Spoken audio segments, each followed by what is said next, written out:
Hello and welcome to biology Pathshala. इस video में हम लोग क्लोनिंग वेक्टर के फोर्थ और फिफ्थ पॉइंट को डिस्कस करेंगे कि क्लोनिंग वेक्टर किस तरीके से जीन को क्लोन करता है अगर हम किसी भी क्लोनिंग वेक्टर को प्लांट सेल या एनिमल सेल के अंदर डालते हैं तब। तो हमने यहाँ पर दो फैक्टर्स के आधार पर लिया है या दो पार्ट्स में लिया है कि अगर कोई क्लोनिंग वेक्टर रियल है तो वो कैसे बिहेव करेगा प्लांट सेल में, अगर हम उसको मॉडिफाई करते हैं मींस अपना डिजायर्ड जीन डालकर उसको चेंज करते हैं तो वो क्या करता है। ठीक, सबसे पहले हम लोग देखते हैं प्लांट के केस में। हम लोग प्लांट के केस में जिस क्लोनिंग वेक्टर का यूज़ करते हैं वो होता है टीआई प्लाज्मिड। क्या होता है टीआई प्लाज्मिड? टीआई में टी का मतलब होता है ट्यूमर और आई का मतलब होता है इंड्यूसिंग। एक ऐसा प्लाज्मिड जो ट्यूमर को इंड्यूस करता है या फॉर्म करता है, इसको हम लोग बोलते हैं टीआई प्लाज्मिड।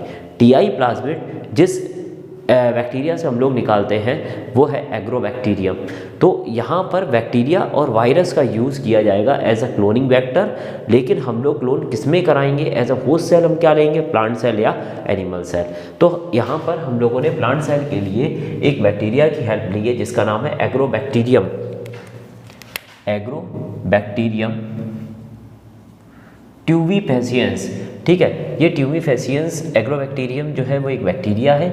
ये मान लीजिए हमने एक बैक्टीरिया ले लिया, ये उसका डीएनए है और इसमें ये वाला जो पार्ट है ये वो जीन है जिसको हम लोग बोलते हैं टीआई जीन, और ये टीआई जीन जो है वो ट्यूमर इंड्यूसिंग कॉज करता है।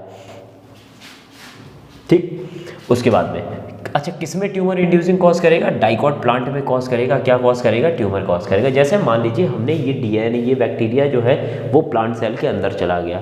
अब प्लांट सेल के अंदर क्या है मीन्स उसका क्या जाएगा? डीएनए जाएगा, और डीएनए जाएगा तो कौन सा प्लाज्मिड पहुंच गया? हमने कह दिया कि टीआई प्लाज्मिड या टीआई डीएनए, टी डीएनए उसके अंदर पहुंच गया, प्लांट सेल के अंदर एंटर कर जाएगा और एक डिजीज कॉज करता है crown and gall disease. Means कुछ इस तरीके से उभार आ जाते हैं प्लांट में जो एज अ ट्यूमर, जैसे इंसान के अंदर ट्यूमर होता है गांठ बन जाती है, सेम उसी तरीके से यहाँ पर ये भी दिखते हैं। लेकिन अब हमें क्या करना है? इसको as a cloning vector use करना है क्योंकि बहुत जल्दी कॉपीज़ का प्रोडक्शन करता है। तो हमने कहा क्यों ना इस टीआई जीन को हमने क्या कर दिया, यहाँ से हटा दिया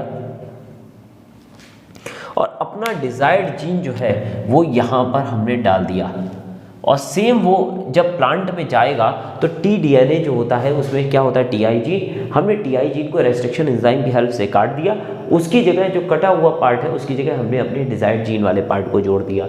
जब डिजायर्ड जीन वाले टी डीएनए को पर हमने जोड़ा है तो जब वो प्लांट के अंदर एंटर करता है तो अब वो ट्यूमर नहीं इंड्यूस करेगा, अब वो सेल क्या इंड्यूस करेगी? प्लांट की सेल वही टी डीएनए होने के कारण डिजायर्ड जीन को बनाएगी विद हाई कॉपी नंबर, मतलब कि बहुत जल्दी जल्दी बनाएगी क्योंकि ट्यूमर जल्दी जल्दी बन रहा था, क्योंकि ये प्लाज्मिड की खासियत थी, वो बहुत जल्दी जल्दी डिवाइड करता। तो डिजायर्ड जीन भी है तो डिजायर्ड जीन की भी फोटोकॉपी बहुत जल्दी जल्दी होगी।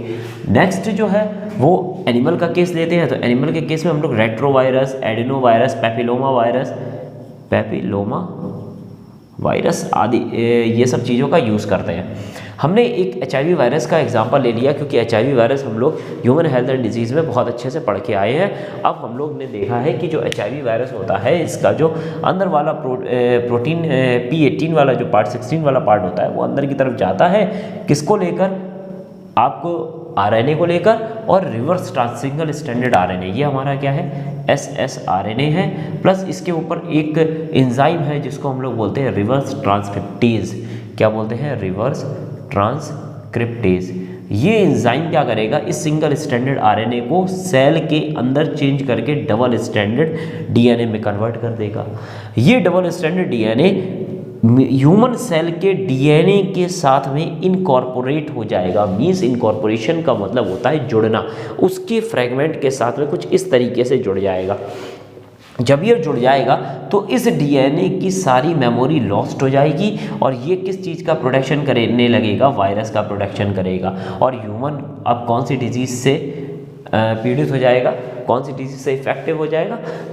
एड्स से। ठीक है, हमने क्या करा?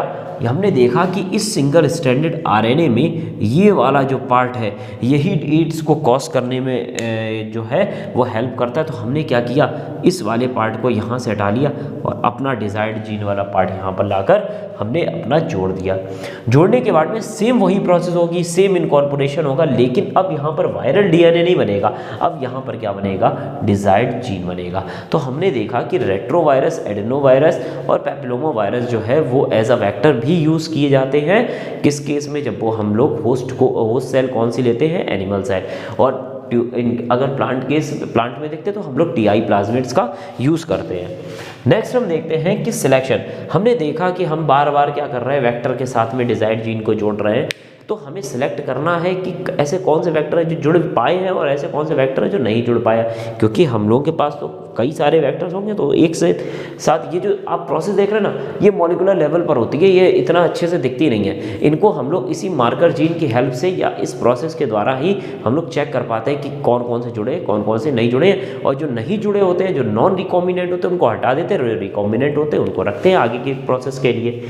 तो हम लोग क्या देखते हैं, क्योंकि हम लोग BAM-H1 रेस्ट्रिक्शन एंजाइम का यूज़ करते हैं, तो हम देखते हैं कि जो BAM-H1 है, हम यहाँ पर PBr 322 की बात कर रहे हैं। ये वाला जो पार्ट है ये हमारा TETR वाला पार्ट है। हमने BAM-H1 डाला, ये वाला पार्ट यहाँ से ब्रेक कर गया, इसकी जगह हमने कौन सा एंजाइम अपना डिजायर्ड जीन जोड़ दिया। अगर अच्छे से जुड़